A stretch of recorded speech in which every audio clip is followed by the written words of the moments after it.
I would love to ask Your Holiness, what would you advise a young person to do to spread love and happiness and kindness in the world? I always, of course, my main talk, I will touch using this point. I think simple. Everybody loves oneself. Do you love yourself?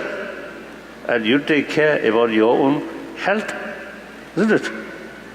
So, the most important sort of factor to keep healthy body is peace of mind. So for peace of mind, there's a more compassionate mind really gives you inner strength or self-confidence. That brings peace. And also when you seriously looking about love, then someone, you see, creates some problem. Although on surface you may develop some anger or like that, but deeper you can keep loving kindness toward that person. So that immense help to create peace of mind. So that your health, as I mentioned earlier, better, and then more important, your brain, we human beings' brain, you see, which have some, I think, great potential to judge. Animal cannot. So in order to carry function properly, mind should be more neutral. Anger, suspicion, these destroy your sort of mind, more neutral, no longer that. So then become biased. Under that circumstances, you cannot utilize one of the, I think, great sort of data. Part of the human brain. Part of the human brain. Part of human brain will not properly use. So therefore, thinking these lines, then these based on scientific finding, not based on religion. And these things, not talking for next life, heaven or hell. No, not talking that. Just day-to-day life, be happier, calm-minded person. So thinking these lines, then you get more interest, or loving kindness is something very important part of our life in order to become happy life. Okay. Some sense?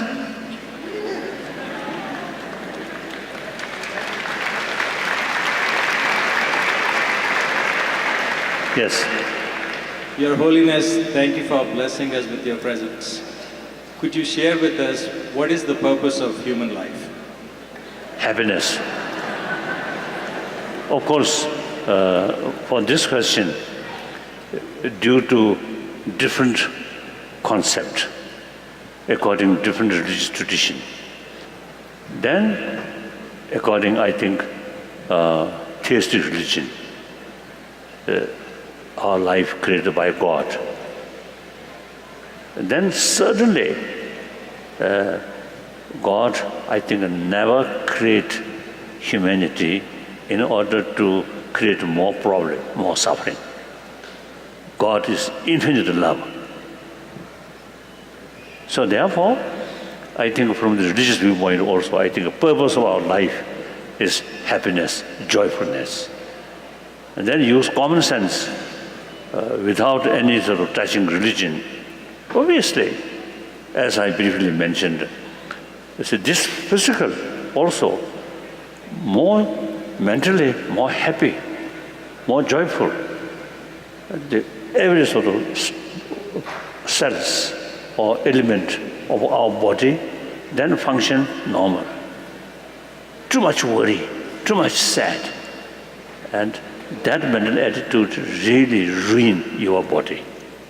So therefore, this body itself, I think, happen for Happiness. happy life. I think Darwinian theory also, I think, evolution on that. So even from Darwinian evolutionary theory point of view, I think more suffering, I don't think the real factor to further growth, Lam. They naturally, you see, even plant, there's some kind of a tendency to avoid their Threats. or threats. Threats. So all this, you see, for survival. When we human sentient being, we have this experience of joyfulness. So therefore, biologically speaking also, I think joyful happiness is purpose of our life.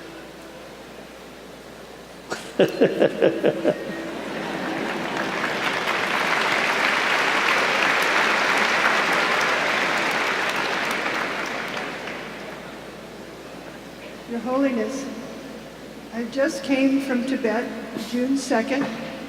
I was in Tibet for 2 weeks. We had a Tibetan guide. His name was Ming Ma. I asked him, I told him I was coming before you, and if I had a chance, I would ask a question for him, anything he wanted to ask you. He had no question for you. He had gratitude and thankfulness. He said, we model ourselves after you.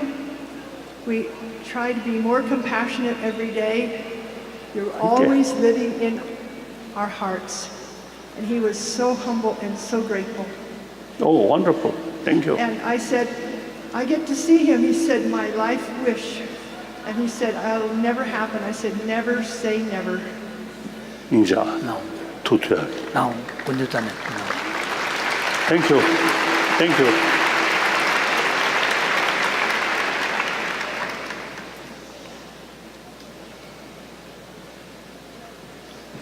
Thank you for your presence, Your Holiness. My question is, how do you raise children with compassion when you're striving for non-attachment in your own practice? I think wrong person to ask. Marve. I think if in order to answer from experience, then first let me marry with someone and then produce some children. Then I had more experience with how to give love to children. Otherwise, you say, then I think age-wise now too old. In any way,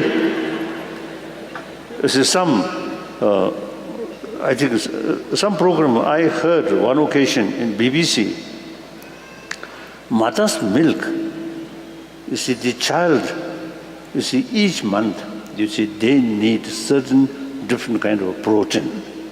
That biologically, mother, each month, you see, in mother's milk, No. you see some chemicals, No. you see, develop.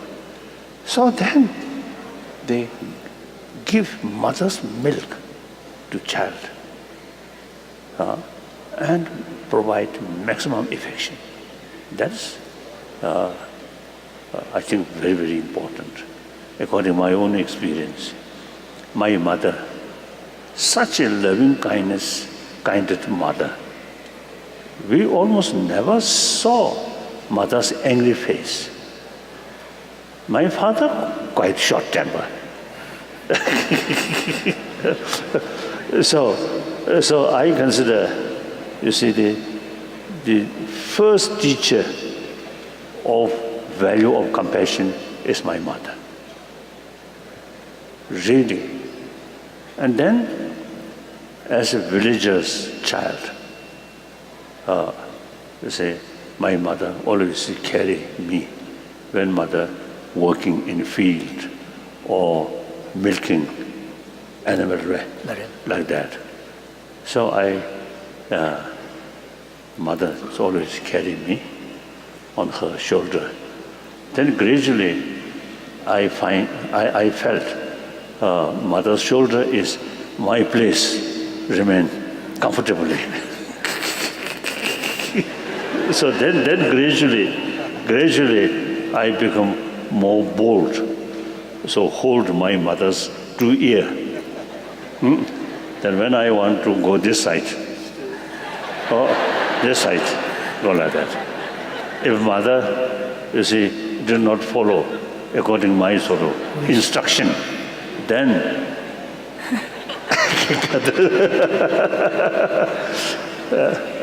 so I think as a villager's child, I think I received, maximum mother's milk.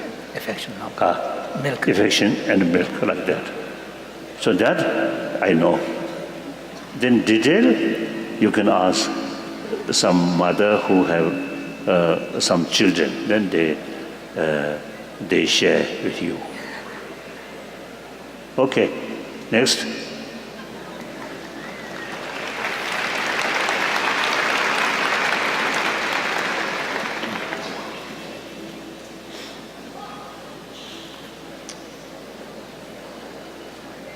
Your Holiness, thank you so much for sharing your wisdom to us today. And this is about the education of the mind. I'm proud to be a student in the sciences, attending school with the goal of being a compassionate healer in medicine. However, as a native user of ASL, the differences between English as an auditory language and ASL, more like Mandarin and probably Tibetan, which are visual languages, compared to English, which is an auditory linear language. So with these challenges, how can we work together in an educational system where the education is all about facts and GPA and competition with artificial testing standards, and instead have compassion, empowerment, and growth in body, mind, and spirit, involving nutritional values as well. 그래서 그래서 단어들이 코란 단어 계시에요 말와. 계시에 매번 이제 갈때 단어 코란 이네 단어 lap을 맹글롭션 지리스. 그래. 맹글롭션 지리스. 네. 이네 단어 등등되고 롭존 나로야 숙제 인지 시샤체는 체연되고라 아니 linear 체야다 아니 가다지 가다 디에네 디에스 가다지 초직을 때베 롭존다 아니 디간이야 다는데 체 숙침부 제제 편준두리야 덴두르단데 마도 미 심기 야럽기 차게든지야 슈네게 민도스 디 냠소체야 답시 가려나서 랍도 나와. Very good question. I think all those years, I notice, I think often my talk, this is because of to communicate sign language. But first time, questioner through sign language, first time.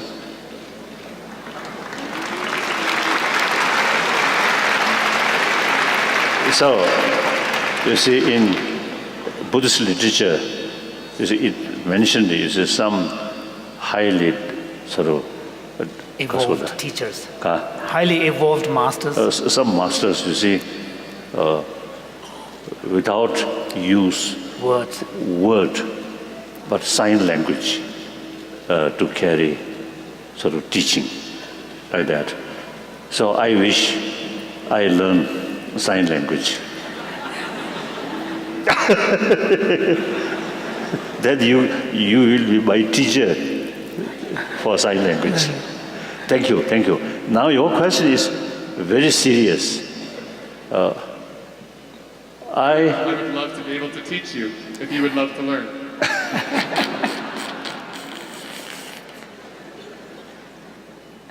I was in India last year, and I would have loved to taught you while I was there. 그래서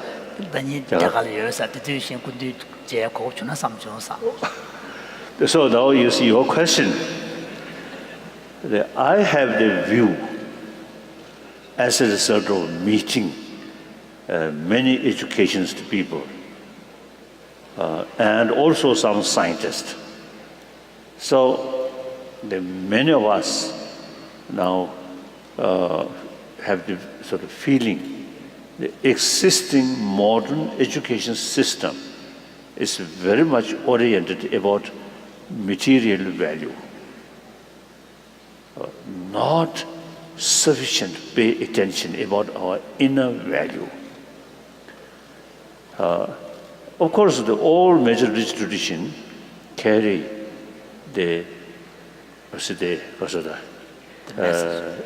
importance of inner value. But then, today, out of 7 billion human beings, over 1 billion non-believer. And also among the believer also, some are quite strange believer. So therefore, in education should include some teaching about inner value, entirely based on scientific finding and our common experience and common sense. I believe we can carry such sort of teaching now, education. such education. We can carry promotion or educate people about the value of warm-heartedness, not relying on religious sort of belief.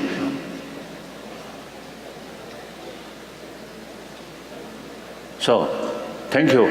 Thank you. Thank you. Thank you.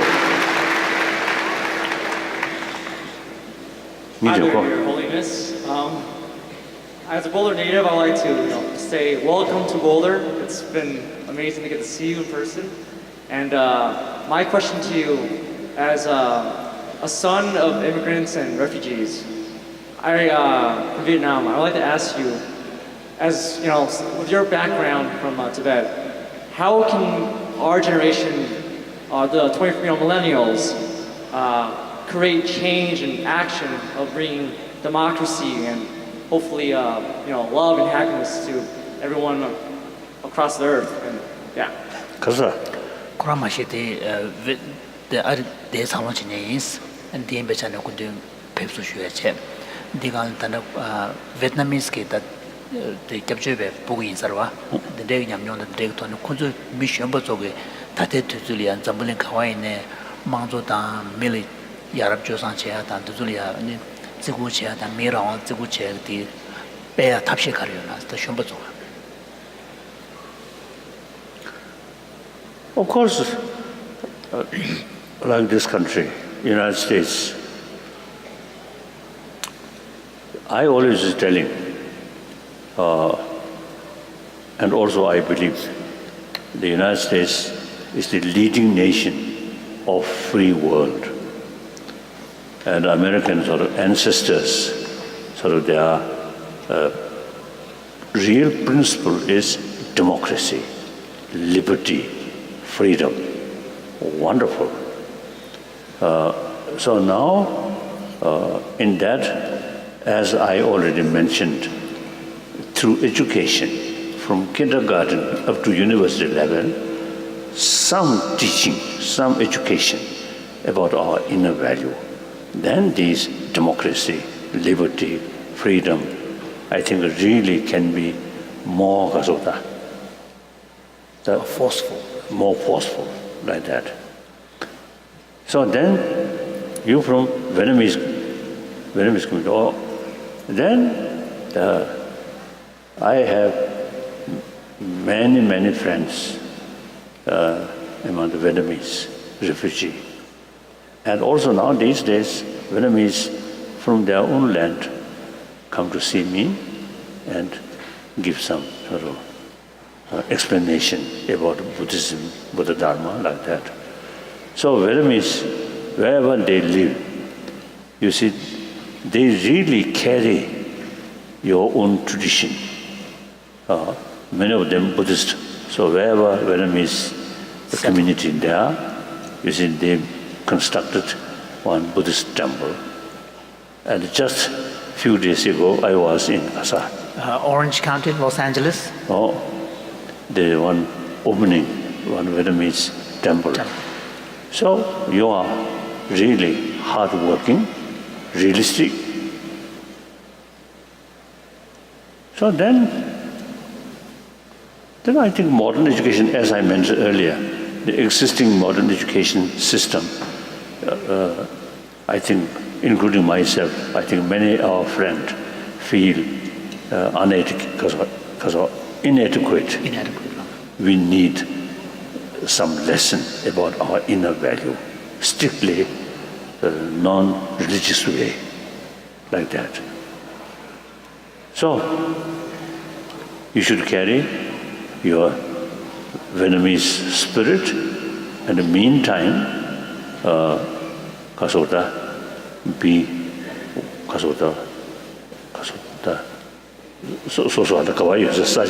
citizen, law-abiding citizen.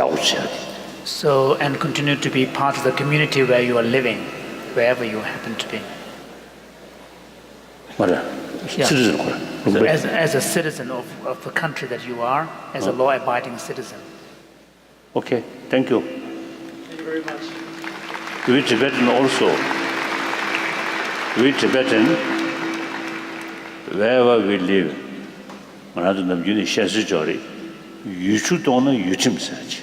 there's a Tibetan saying, if you drink the water of the land, you also have to respect the laws of the land.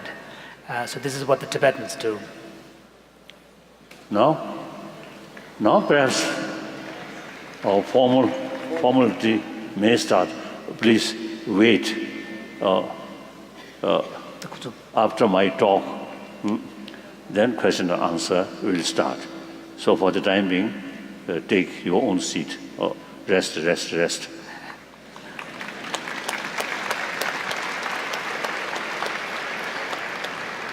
Now that we have everyone seated, it is my great honor and pleasure to welcome you. We're very excited today to have His Holiness the Dalai Lama with us on campus. The Dalai Lama's visit today has been 2 years in the making. His appearance shows the creativity and perseverance of our students when they flew out to California in 2014 alongside representatives of the Tibetan Association of Colorado to personally extend an invitation to His Holiness to come to Boulder. His appearance here today is a result of that meeting, and we are, of course, thrilled that he accepted the invitation. It's been nearly 20 years since the Dalai Lama was on campus, and I'm proud as Chancellor that our students showed such initiative and gumption in bringing him here so that he could share his message with us today. I would like to thank the Tibetan Association of Colorado, CU Student Government, and the CU Cultural Events Board for hosting the Dalai Lama's campus visit. It's a long-standing tradition at CU Boulder to host the world's best and brightest achievers, intellectuals, and inspirational leaders. And today it's my pleasure to introduce one of our student tri-executives, Colton Lyons, who will formally introduce the Dalai Lama. Colton is CU Student Government President of Student Affairs. He hails from Aurora, Colorado. He's a senior majoring in political science. Please welcome CU Student Government, Colton Lyons.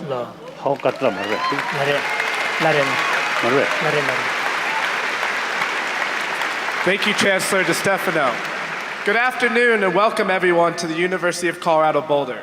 My name is Colton Lyons. I am one of the presidents of CU Student Government. Over the past 3 years, CU Student Government, the Cultural Events Board, and the Tibetan Association of Colorado have had the wonderful opportunity to bring His Holiness the Dalai Lama to campus today. Your Holiness, we are so pleased and honored to have you with us. Thank you for being here today. We are all very excited to hear your many words of wisdom and learn from your experiences. For those who don't know, CU Student Government is one of the largest and most autonomous student governments in the nation. Serving as the student voice to the CU Boulder administration and beyond, we work to provide numerous opportunities for students to enrich their educational experience beyond the classroom environment.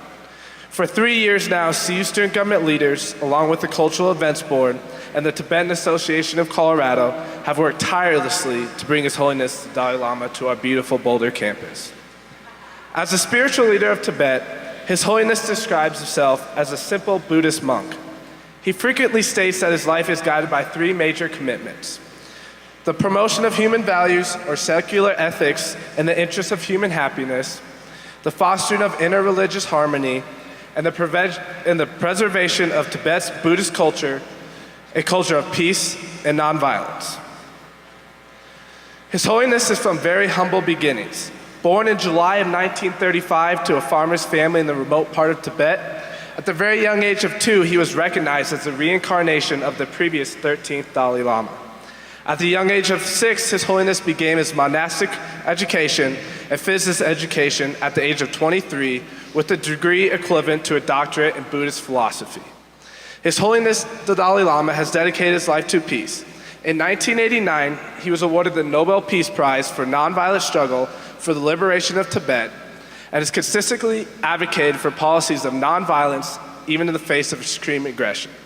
Throughout his life, His Holiness has traveled to more than 67 countries, spanning across 6 continents, and has received over 150 awards and co-authored 110 books. We are beyond thrilled to host His Holiness and hear his message and of peace and compassion today.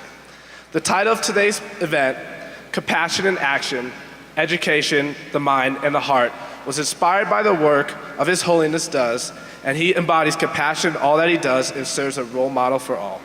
We can't think of a better person to deliver this message of compassion, peace, and happiness to all that will listen. On behalf of CU Student Government, the Cultural Events Board, and all the students of the University of Colorado Boulder, it is with my honor to introduce His Holiness the Dalai Lama.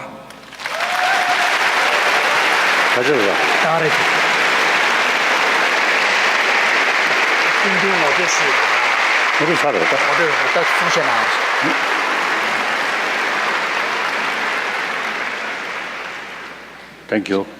Thank you. You mentioned I recognize as a reincarnation of previous Dalai Lama. That I'm not very sure. You can say reincarnation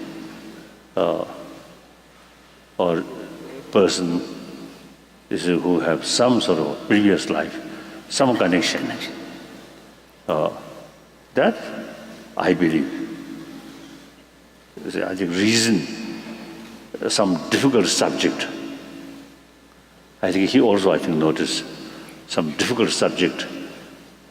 Ordinary university scholars, they find little difficulties, but for me, easy. So that indicates my previous lives. Also, you see, familiar some of these subject matter like that. But then I do not consider I'm same being of 13th Dalai Lama. So last, I think 13 Dalai Lamas, you see, it is quite clear. Some are same person, some are not same person. So I most probably like that, not same person.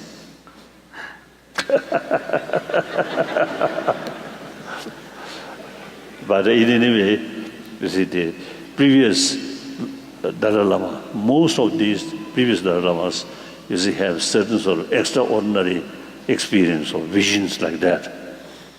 Then me, the 14th Dalai Lama, never have that kind of sort of, the vision or these things. But I usually telling the 14th Dalai Lama, in spite of no such deeper experience, spiritual experiences, but I am quite popular Dalai Lama.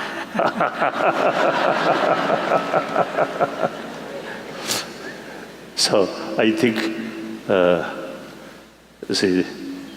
more people, knows about me because of some of these books. Then one, my almost co-author, the Howard Cutler. Howard Cutler. Howard, can you stand up? Oh, stand. Now, last several years, I haven't seen you. Now, this time, although you see a little change, but still I recognize this person, Howard Cutler. So I asked him. So, after our talk, I would like to meet you. Thank you. So like that, such people, and today also, I think the helper who who make Dalai Lama more popular. Like that. So now, Howard was the co-author of The Art of Happiness. now many people, ask me signature, the Art of Happiness.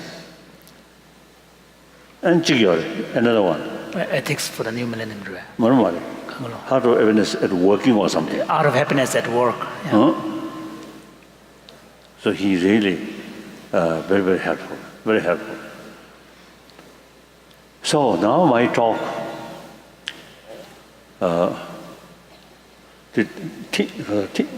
Educating the heart and mind. Oh, I already touch. Is it that Topic. the topic?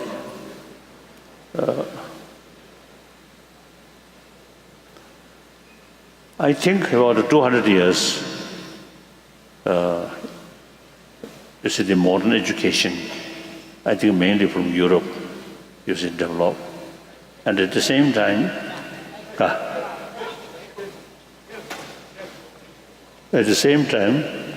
was the technology also developed.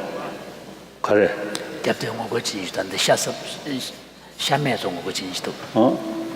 So therefore,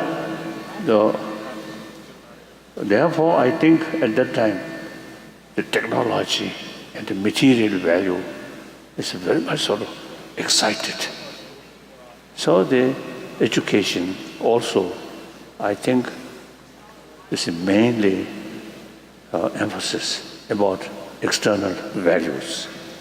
Then, at that time, of course, about inner value, moral principle. The religious community or church take full care. Responsible, like that. So now, for example, today, out of 7 billion human beings, over 1 billion non-believer. And also, I often express, among the believers, also some, not very serious. That also, due to lack of full conviction about moral principle. So therefore, we need teaching or education in existing secular education field, which cover entire humanity. So the existing education system, I think, failed to bring a happy community, like those, we may call troublemaker. Many of these troublemaker actually very good education. So their education is used for some different purpose. So education, in order to be some beneficial to the community, to the public, ultimately to humanity, so the motivation is key factor. So education is, I think, related with brain. Now here we need this marvelous human brain combined with warm-heartedness. Then our education is much sort of oriented about material value. So a whole generation who come through that kind of education develop more materialistic life, more materialistic culture. So therefore, now the only hope is education. Make awareness about inner value, as I answered one question like that.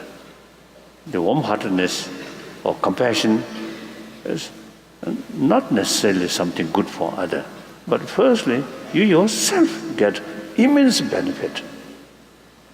So,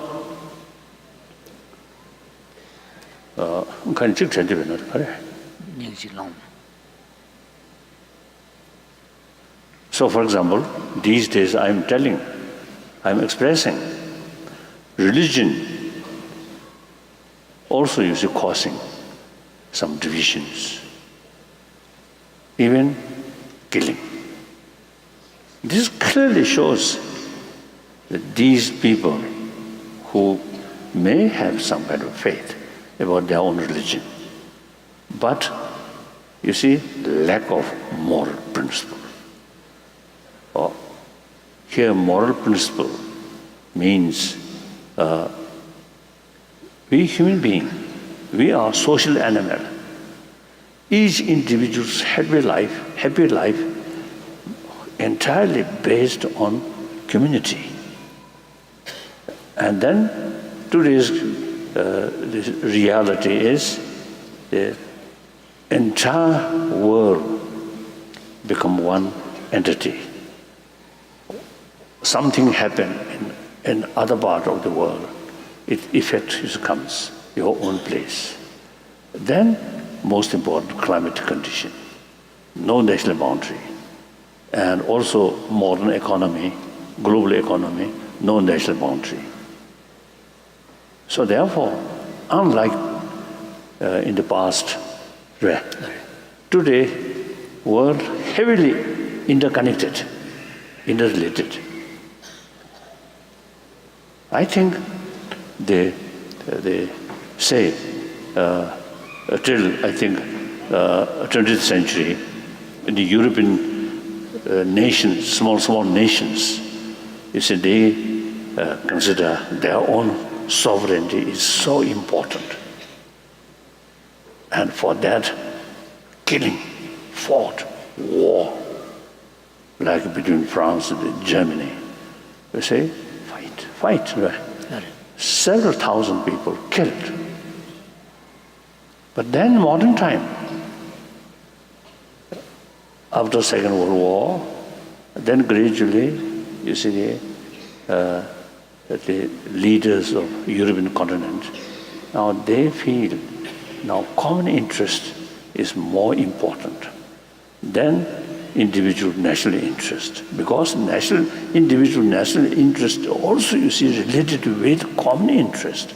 So therefore, the concept of European Union started.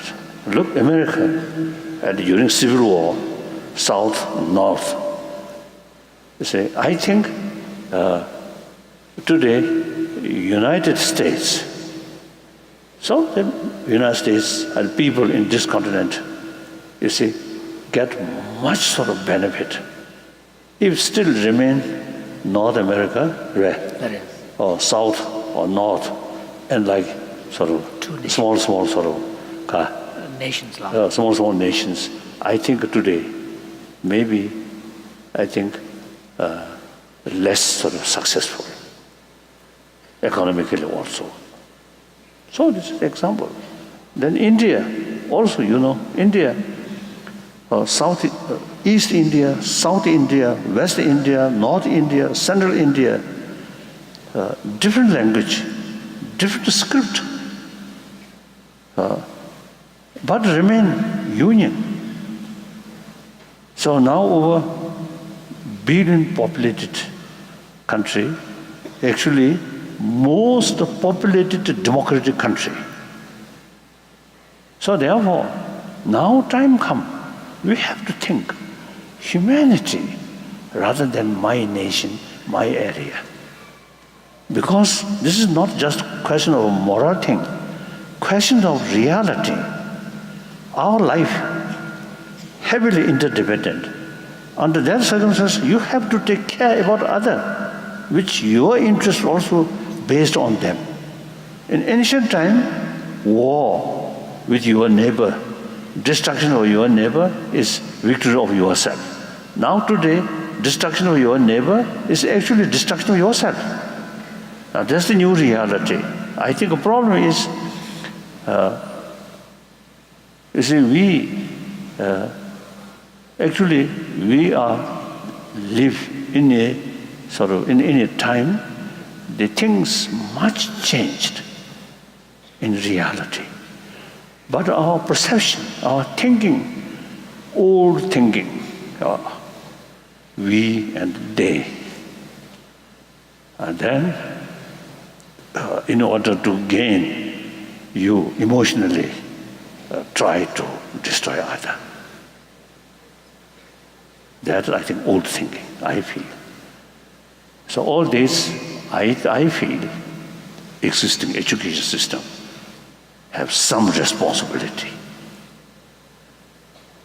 So some cases is education, is serving, is too much nationalism.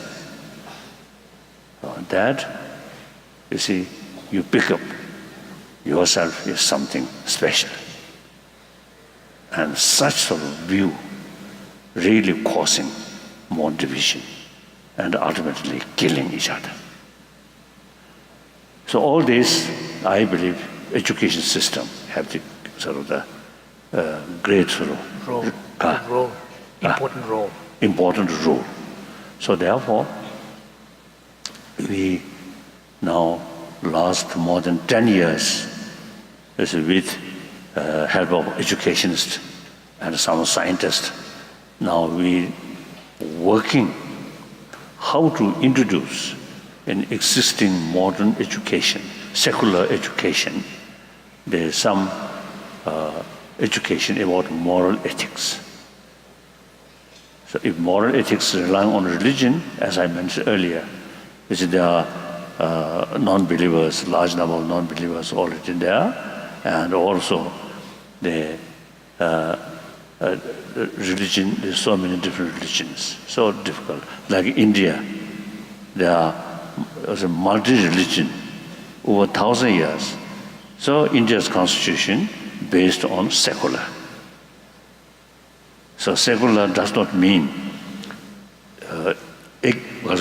disrespect religion. No. In the West, as some of my friends say, secular is some kind of disrespect.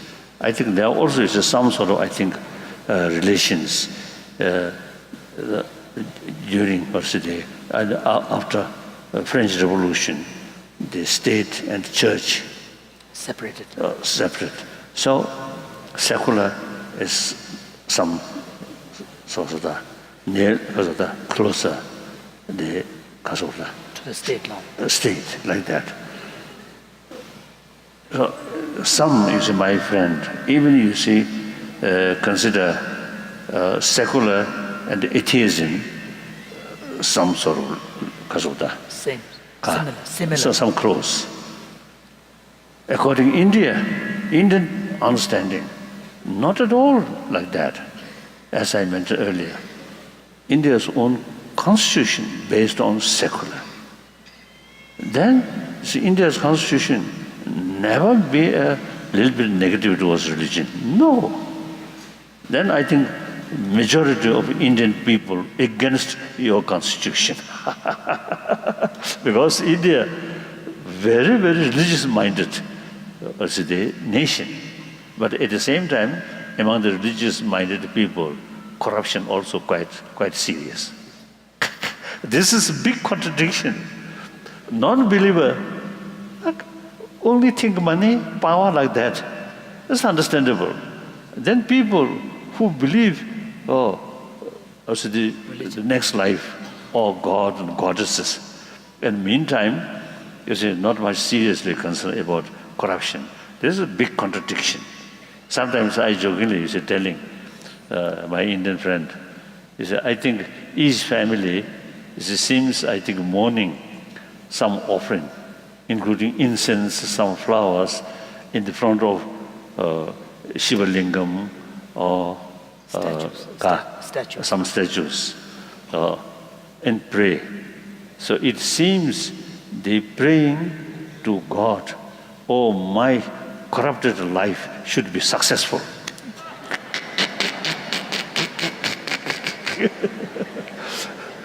So if God really sort of have some power, then I think the corrupted people should give some punishment.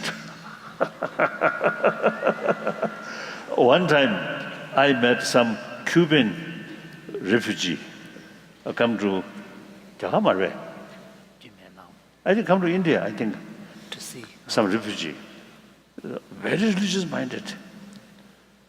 See, they told me, since they become refugee, so they have some complaint towards Fidel Castro. So they told me they often used to pray in church to God, please, Fidel Castro, bring to heaven sooner the better. It's strange, In a way, there's a dislike. But in a way, without losing compassion, pray to God, bring to heaven. Nice, isn't it?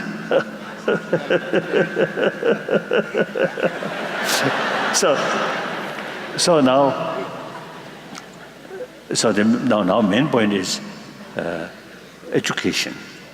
So we try to compile certain material which related with the moral ethics without touching religion.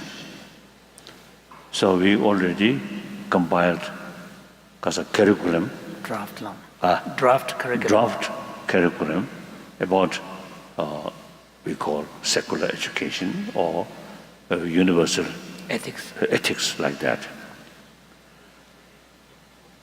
So now, if we make effort now,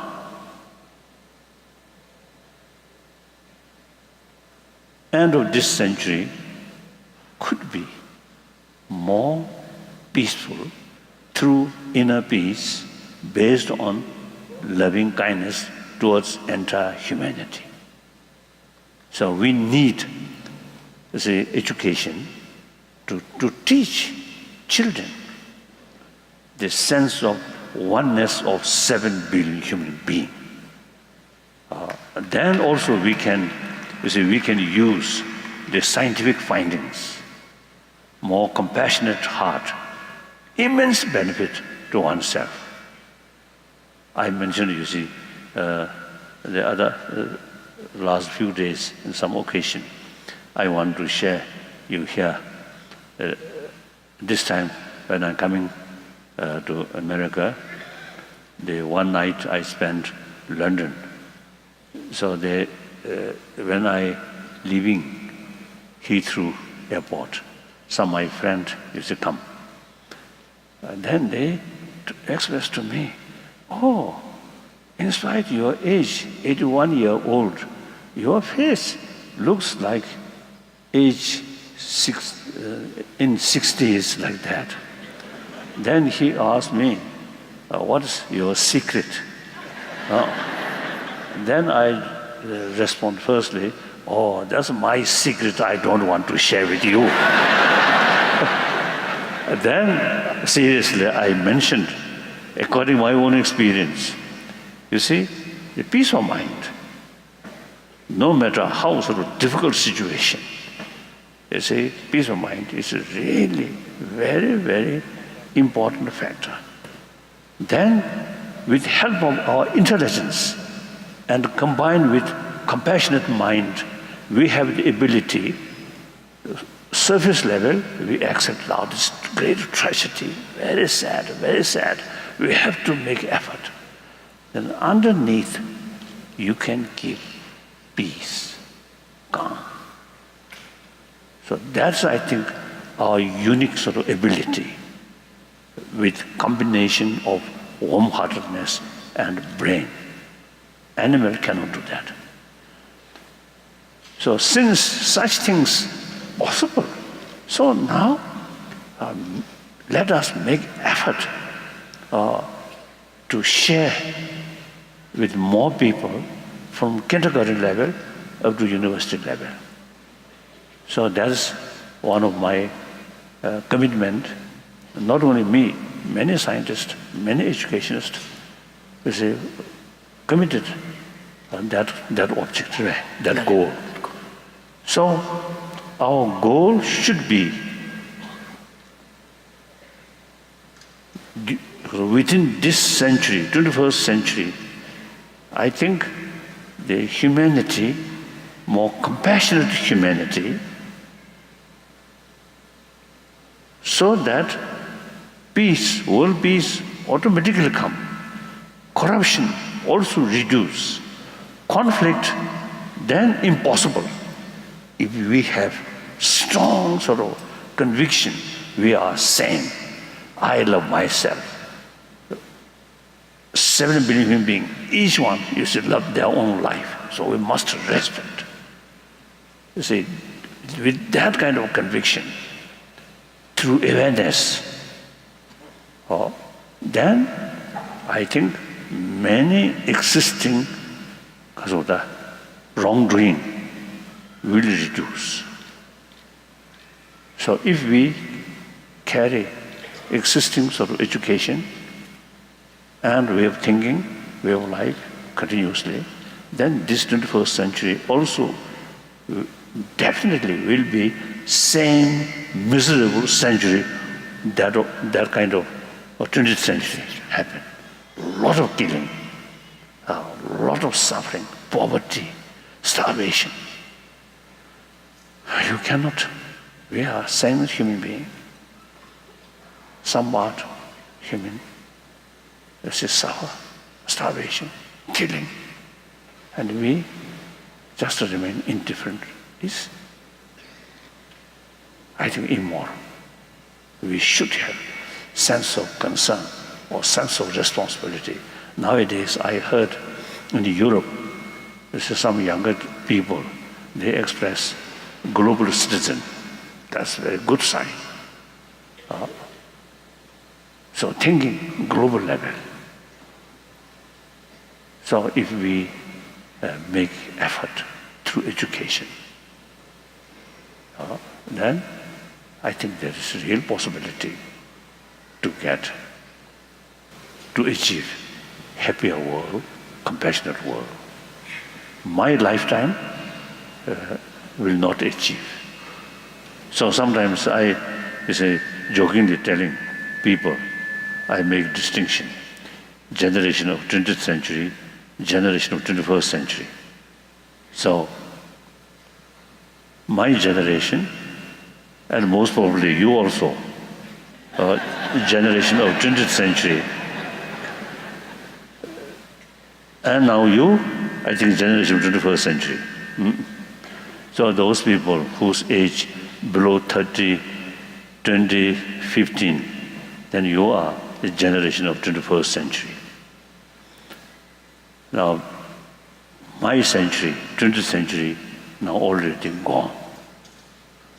So, generation of 20th century now ready to say bye-bye. So when I met some old people, like my age, same age, then sometimes feel, you go first or I go first. It's true, isn't it? Reality. So therefore, I will not see.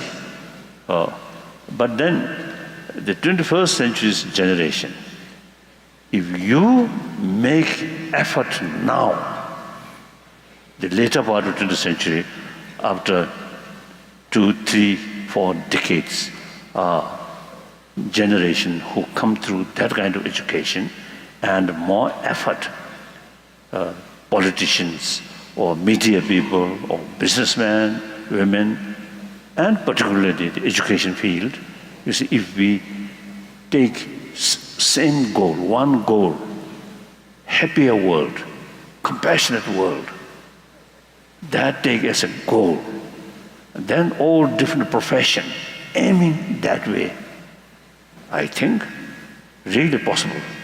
The later part of the 21st century will be more happier one.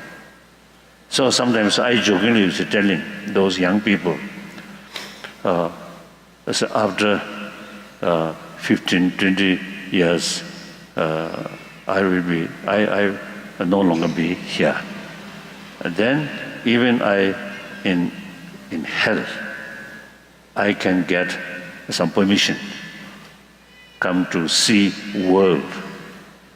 And then, including you, the 21st century generation, if you really create happier world, peaceful world, then I return to hell. I report to the concerned sort of authorities there. Now time come, the size of hell can reduce. Other hand, still killing each other or bully each other, cheating each other continuously. Then I will report, when I return, I will report, hell should expand. More and more people ready to come. So therefore, now our real hope, our generation's real hope is these young people, the generation of 21st century. Please think seriously. This is for your own sort of happier life. Extreme selfish, self-centered attitude, selfish way, short-sighted, narrow-minded, actually ruin your own peace of mind, your own well-being life. So now time comes. So we have to think more about others' well-being. That brings automatically your own well-being or happiness, like that. So, now that's about my talk. Now some questions. Now come. Those people who have some questions.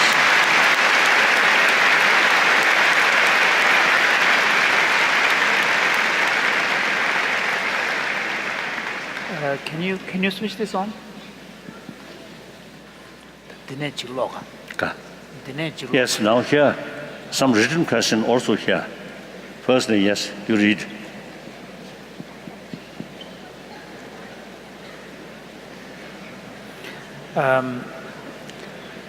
Have you ever thought about being a normal person instead of being the Dalai Lama?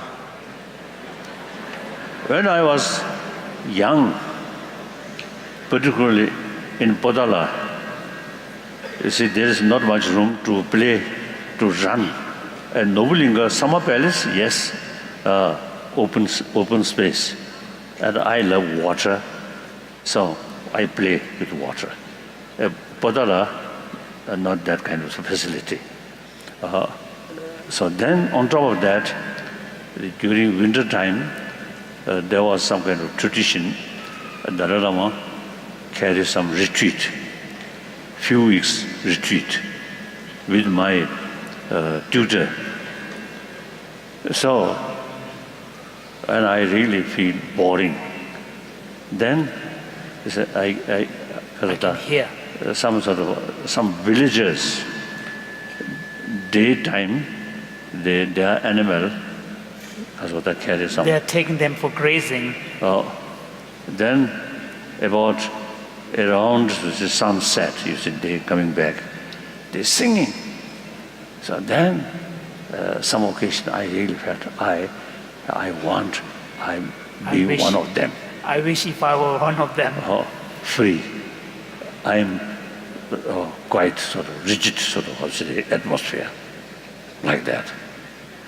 So then later, of course, that kind of thinking is meaningless.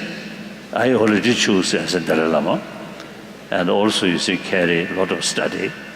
So now, instead of thinking that way, my my life should be meaningful. So our daily practice or daily prayer, my body, my speech, my mind, totally dedicated for well-being of other. So then, I feel, yes, my life, my this sort of positions were. The name. Name, in a way, is some useful. So I use that fully. That's all. So not only this life, as a Buddhist practitioner, one of my favorite prayer is, so long space remain, so long sentient beings suffering remain, I will remain in order to serve. So that kind of prayer, that kind of thinking is really provide us real sort of determination and find purpose of our life. Like that. Next question.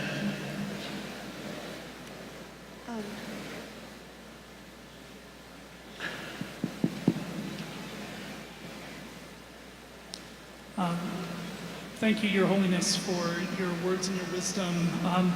My question is two-part. Where does fear and prejudice that humanity has toward one another, where does that come from?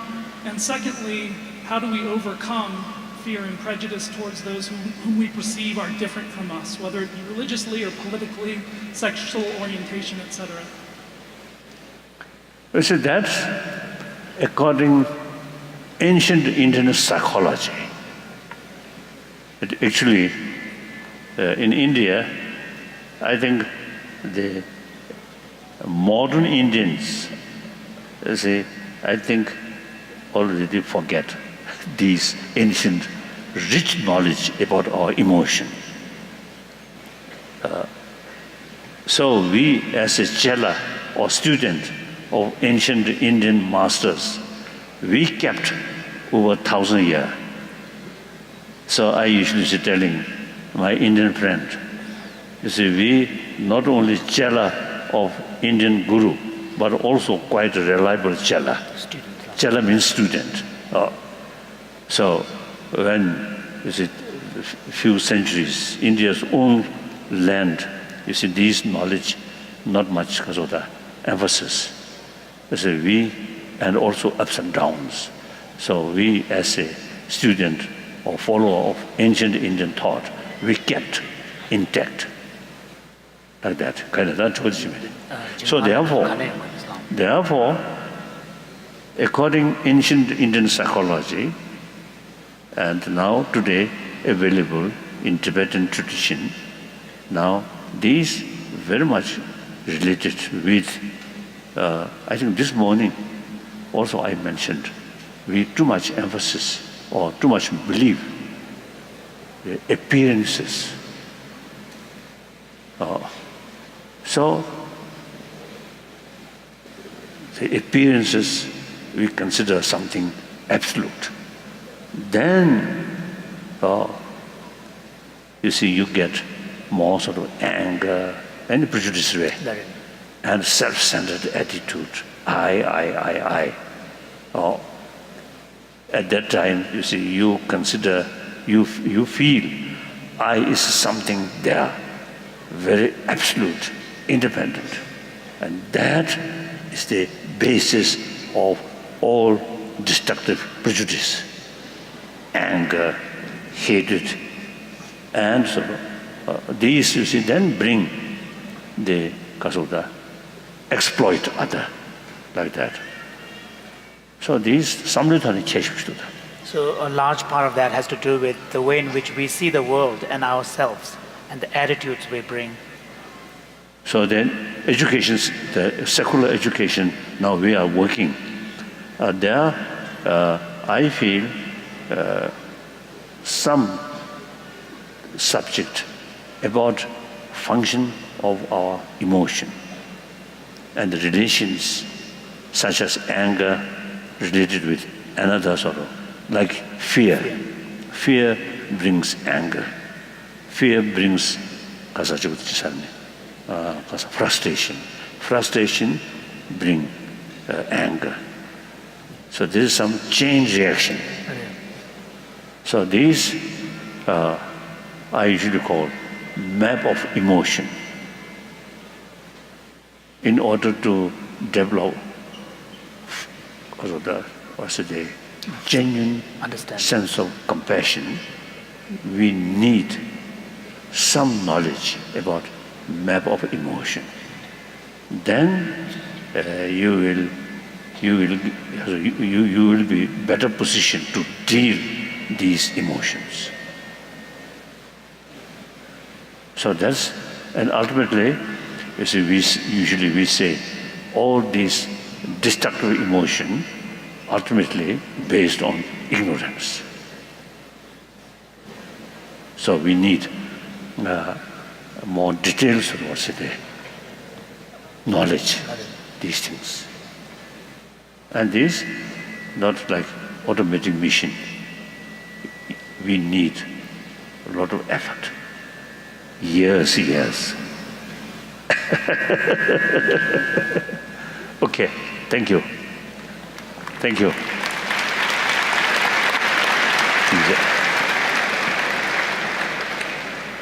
Your Holiness, it is truly an honor.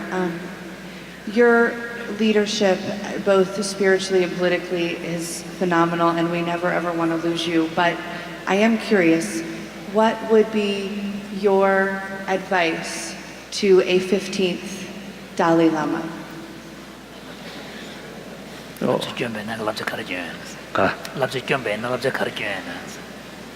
Actually, as early as 1969,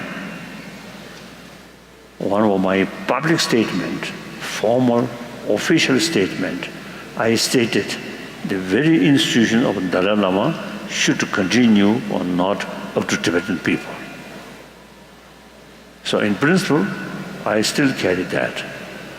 So I think within next, few years, we will going to have one sort of discussion with among the spiritual leaders in Tibetan tradition. So from time to time, we gathered and some discussions. So now within next few years, I want to convene and a future of Dalai Lama institution. We will discuss like that. So I have not much concern about the very institution of Dalai Lama. It come, it go. Some people feel Dalai Lama institution is so important for Tibetan Buddhist tradition. No. Dalai Lama institution only 6 centuries. The Buddhism over 1,000 years. For example, clearly, there is no Buddha's institution, but his teaching now more than 2,600 years already passed. So his teaching very much alive. The proper way is to keep this teaching is study and practice combinedly. So, whether there is Dalai Lama or not, the Tibetan Buddhist tradition will continue. So not much important. So if young 15 Dalai Lama come, I become teacher of that in Kato. I don't know. This is not much meaning. And actually, since my childhood, I really feel, I realize existing Tibetan political system is backward. You see, too much power in few people's hand. So then, 1951, I took the responsibility, temporary responsibility. Then, soon after that, that means because of the 1952, around that, I set up reform committee and start some reform, but not very successful. Then after we came to India, or 54, 55, I went to Peking. 56 came to India. Then 59 become refugee. So then, as soon as we reach India, I start work for democratization. So then, 2001, we already achieved elected political leadership. Since then, my position is a semi-retired position.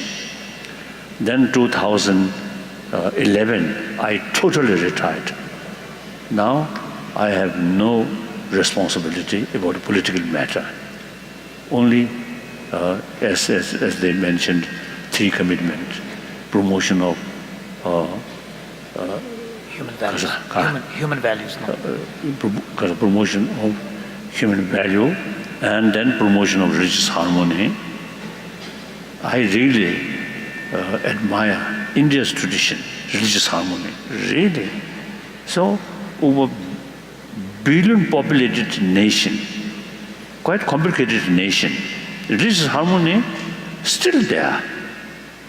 So then, the rest of the world can learn from India's tradition, religious harmony. So I fully committed promotion of religious harmony. Then third, about Tibet. Since political responsibility, I already retired. So the preservation of Tibetan culture, including Tibetan language, and environment, delicate Tibetan environment. One Chinese environmentalist, you see, wrote one article. I saw that article through my friend. That article which mentioned the effect for global warming from Tibetan plateau is as much as South Pole, North Pole. Therefore, he described Tibetan plateau is third pole. So quite important, like that. So this matter, I fully committed till my death. The political matter, I already retired. And then institution of Dalai Lama. I think, frankly speaking, some religious institution in different sort of religious tradition is more or less influenced by existing feudal system. So now feudal system outdated. Now democratic rule of law, that is now today's reality. So some of the tradition, even among the religious, because of religious sort of matter, I think we should examine very carefully. Some of them, including the Dalai Lama institution, I feel some impact the feudal system. So that's now outdated. That's my feeling. Okay.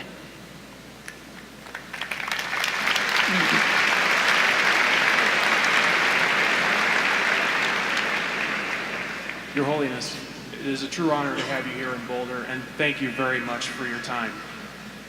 In Western culture, we have this idea that independence stems from our detachments, that fear of those attachments will destroy us. But for those who want to show more compassion to others, you've spoken today about what education can do, but what can we personally do to show more compassion and love towards others? Tanda kundune lobsham de zenga tone ningji pe khande me ka na so so me kere pa su su me kere ke su tone ani ningji pe ya tapshe karyo na jizo na. Firstly, you yourself, one individual, try to strengthen a compassionate feeling for your own health reason, or you want more friend. Everybody, we are social animal. Friendship, very important. Then share with more your friend. For example, 10 friends. Then each their own friends. So 100,000, 10,000, 100,000. That's the way to kasota. Change. To kasota. To spread. Or to spread. So you can do much thing. And you are young, not my generation. So you have long future. So have to make effort. Use full common sense. Then you will be, you yourself, much happier, very happier person, and your family also very happier one. And you, through that way, you make contribution significantly in your own community. One family, 10 family, go like that. This I feel. Okay. Thank you. Then?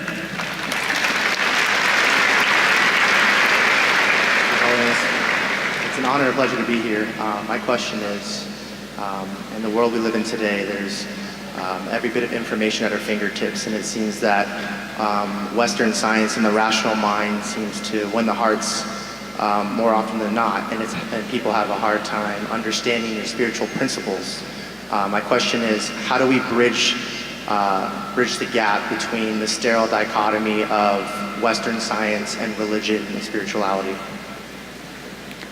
Rational said, Marina, the Kudu, Tate Zulia, Truja, the Degatone, Kaduna, Nezukanya Toja, Namian Chol to Yorba, the Tugulan, Nujogati, Nalolia, Semdan Devoyebe, Casualty, nobody some Togumentos, that to do the Terry Church in Yobajita Tunang, the Yans, Sambu and then to pay to a Tapshekari and Aslam, Chogil Mandoch. The science I consider the certain method to seek reality. So now, among the scientists in classical science, they only concern brain, not consciousness, not mind. Now, later part of 20th century, and now beginning of this 21st century, some well-known scientists, through their experiment, now they begin to feel, or there is some another phenomena which affect our brain. So in them, including scientists themselves, is a more compassionate mind. They are much more happier. So some scientists now really carrying some investigation about how much effect through practice of compassion, actually in our brain. I also, you see, appealing or suggesting to some scientists, now we need sort of special sort of the focus effort or focus, how much relation, or sort of well-being, this physical and peaceful mind. So therefore, that is changing with on So in fact, one could say that the science can be at the service of promoting the understanding of compassion. Actually, this the very basis of promotion or educating the moral ethics entirely based on scientific finding, then our common sense, common experience, not religious, they believe. And of course this, we are not sort of to educate or wishing more compassionate people. We are not thinking about heaven or hell. We simply talking, thinking, this very life, be more happier, more friendly world. Okay. Good.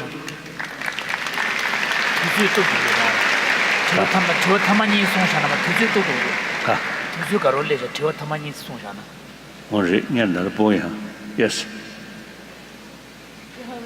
Now, sorry, all those questioners now, no time. Only I think only few. Okay. Sorry, really sorry. Thank you. You said that prayer is not enough and that we must take action. And so many of us feel hopeless in this world. We are in fear and we've lost faith in our government. What can we do to overcome our fear and have a brighter outlook in this world? Because we realize we're hurting the world by being in fear. Shanala. Now, could you know Lalam Japchi bring Mari Lalan Towers Ganasons, the net and Mambuchi, Zambling Nezu some down to Galia, Kadach, Danganta, some might be the Goros, that equal Donancia Tapshaka. Fear, of course, two kinds of fear. One fear with solid reason. If mad dog come, or these days some chituada, mosquito chitua, dengue fever, or dengue or something. No? So fear of that is reasonable. With fear, you take some precaution. Wonderful. Some fear, just mental imagination. So that you see, thinking more. And your thinking should be realistic. So, according to my own sort of the realistic thinking, then prayer, individual, yes, very helpful emotionally. But on society, on world, difficult. Few years ago, in Hiroshima,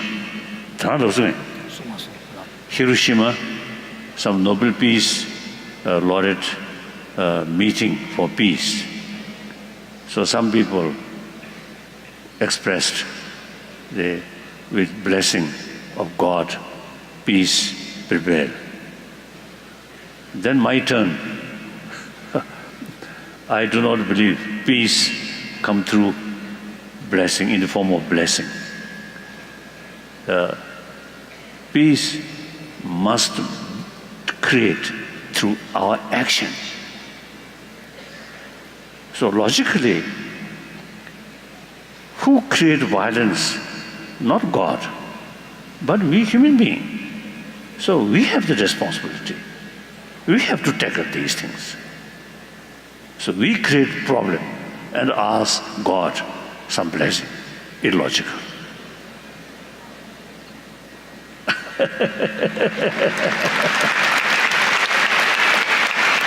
Thank you.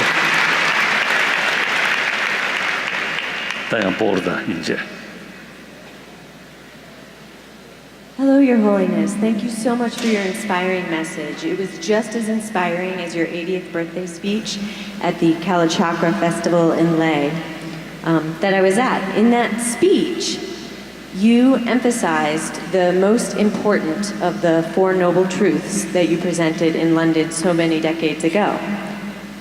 The secret to happiness is service to others. That is why I offer to serve you in teaching you ASL and signed languages. It would be an honor to serve you in this way. Thank you. It is also an honor to continue the spirit of service to others in a time where there is a great change, especially for the status quo and today's current system collapse, like the EU and the US presidential election. There are light workers like you and me, who delight in this change that is fostering growth. How can we work together now to bring more light to humans in this day of change and system collapse? And secondly, in an oppressive system where non-native language speakers are forced to convert our language to the dominant ones, English for us ASL native users, Chinese for you as a Tibetan speaker, how can we use the beauty, variety, and empowerment of language to encourage compassion for all? Oh, I still believe if we really respect others' right and respect others' culture, including language, and also religion.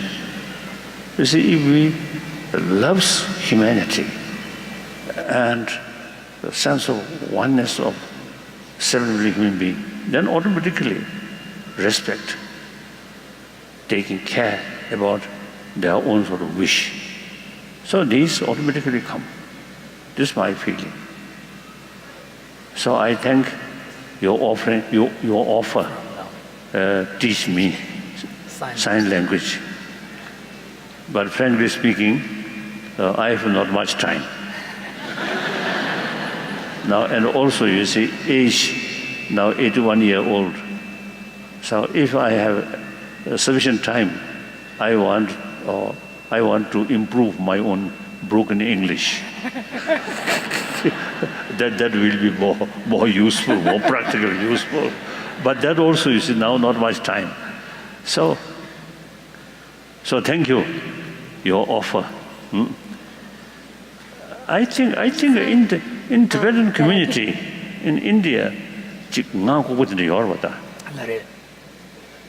I'm thinking, you see, in India, our refugee community, Tibetan refugee community, so there are schools for specially, special needs, where there is the need for this kind of sign language to be taught. So we will keep, you see, in touch, contact. Oh, okay, thank you. If there's one sign I could teach you right now that is well known worldwide within the deaf community is "I love you." This means "I love you." I love you, said Teresa. Like that. Oh. Thank you. Thank you. Thank you. Thank you. Thank you. Thank you. Thank you. Thank you. Oh, thank you. Oh. Now last two questions. Only now two last. Oh, maybe you, one exception, I think. Your head or your sort of rabbit. Your special hair. Yes. Hello, Your Holiness. Thank you so much for being here today. In the 21st century, we see technology being used in an unprecedented fashion, in that we see it increasingly so being used to create and maintain human contact. And I'm wondering if you see technology being an inhibitant in creating a deep compassion for one another in the future, short term and long term.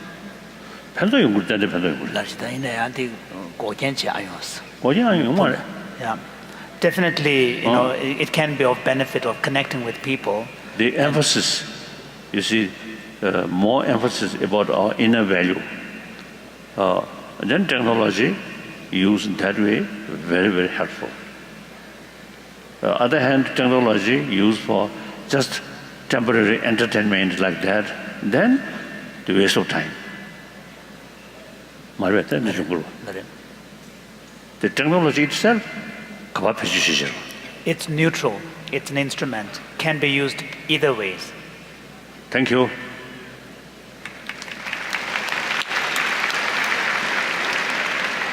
Hello, Your Holiness. It's great to be here with you today. And I was wondering, have you ever achieved ultimate happiness? And if so, can you tell us what it's like? That's right.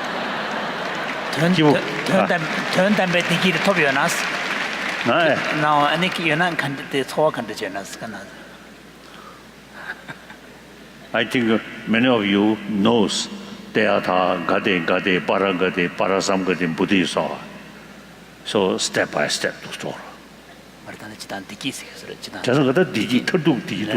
So when we talk about ultimate happiness, there are a lot of steps to go through. So that's, I think, more or less, I think, according the religious explanation, particularly the Buddhist rule. Then person age 81-year-old and passing through a lot of difficulties is still many people find me as a jovial or happy person. So I think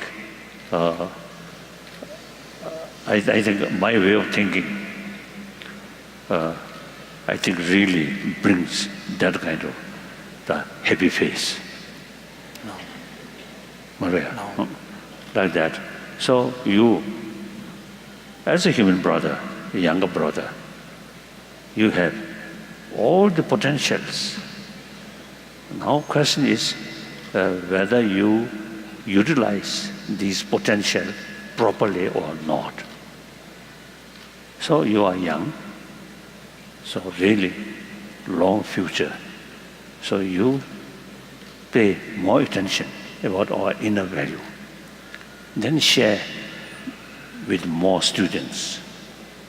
Then eventually, I think in your own school or wherever you study, I think you get more friends. And you can find friends with whom you can play and hang out, whom you can actually love and trust as well. Okay.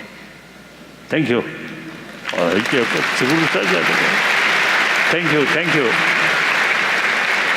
Thank you. This will be the last question, yeah. Yes.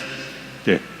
Hello, Your Holiness. I wanted to start by saying that I know God is real because years ago I watched a documentary about a man who went across the world who came to ask you 10 questions. And I remember that being very impactful to me. And I prayed to God that I would be able to see you one day. And here I am speaking to you. My question is, you are one of the most humble men that I know of, but you're also a larger than life figure. So a lot of people see you as this image of perfection. So I wanted to ask, what do you struggle with in life? And how do you react when you fail your own convictions and the way others see you?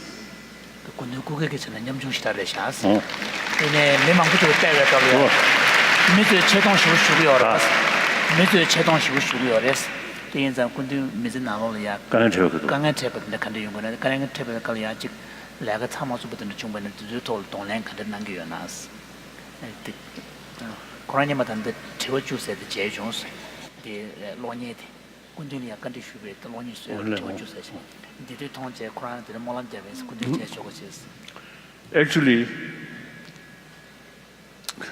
some ancient Indian Buddhist literature mentioned your wisdom, your compassion is your best friend, best advisor, or best protector. So, you see, the advice seeking from outside, or help seeking from outside. Okay, but ultimate advisor, helper, protector is within yourself. And that's why Buddha, as far as Buddhism is concerned, Buddha stated, you are your own master. So both you and me, our own master is ourself.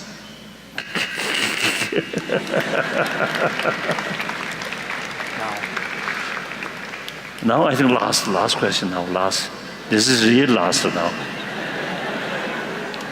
Now sorry. No time. Hello, Dalai Lama. My name is Levi. I'm 22 and a musician and artist. And I'd love to share this with you. It's music for your family and you. My question is, what can you say to artists and musicians and writers that are younger or any to pair their art with compassionate work in the world? Oh, art and music. Oh, this also, I think, one because of the importance of the medium to carry a message. Like I think the martial song, or create more anger, anyway, more enthusiasm, but combined with anger. On the other hand, you see the same sort of method bring inner peace and patience and forgiveness. So I think you have, very good opportunity.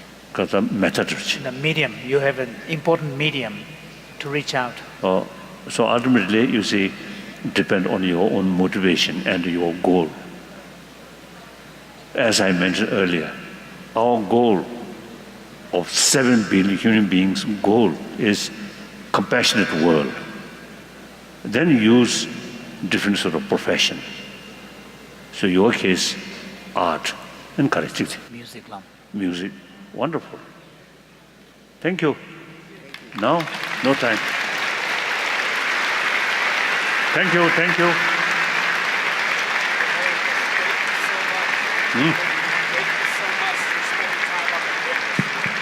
Yes. Your Holiness, thank you so much for spending time on our campus today.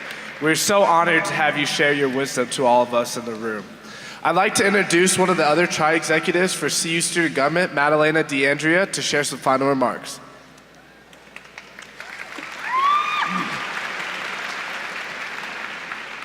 Your Holiness, thank you so much for sharing your wisdom and insight with us this afternoon. You've enriched the campus experience at the University of Colorado Boulder. His Holiness the 14th Dalai Lama was gracious to visit our campus and does not charge a speaking engagement fee. No aspect of His Holiness's visit is being used to profit financially. This event was financially supported through ticket sales to attendees, as well as student fee contributions by CU Student Government and the Cultural Events Board. We are honored and humbled with the opportunity to have His Holiness on campus. Thank you for joining us this afternoon in Boulder for this wonderful event. Thank you.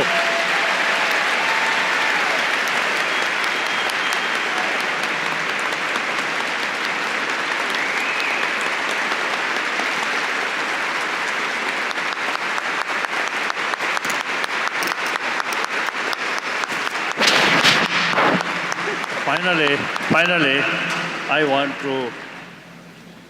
to share with you those points which I mentioned. You yourself think more. And then you feel, you see, some of these points which I mentioned, you feel something useful. Then please implement. And effort regarding well-being of 7 billion human beings. You see, we all have the responsibility, make effort. Then, as I mentioned earlier, you see, this goal not easily achieved.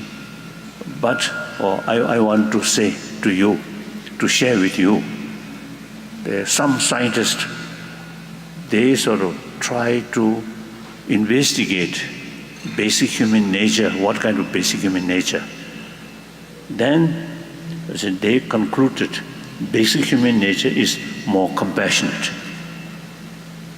Obviously, we grown up with mother's affection, parents' affection, friends' affection. So I think affection at the start of our life, affection is so important. The time of death, also they surrounded by affectionate sort of friend, feel much happier. Then whole life, more affection here, your body healthier. Or sometimes I may tell those, let's say, girls or females, you spend some money for your beauty. But external beauty, no question, very important. But more important is inner beauty, isn't it?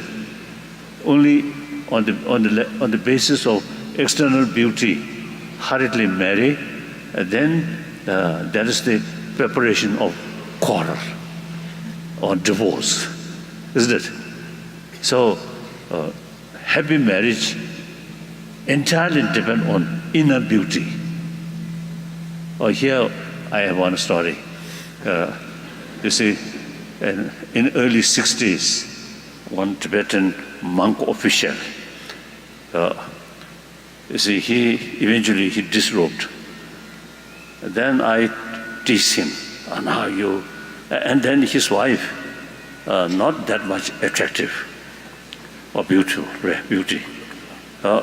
Then I teased him, firstly you disrobed, and secondly your wife, not that much beautiful. And then he answered me, external beauty is something different, but internal beauty is very good. So then I have no further argument with him.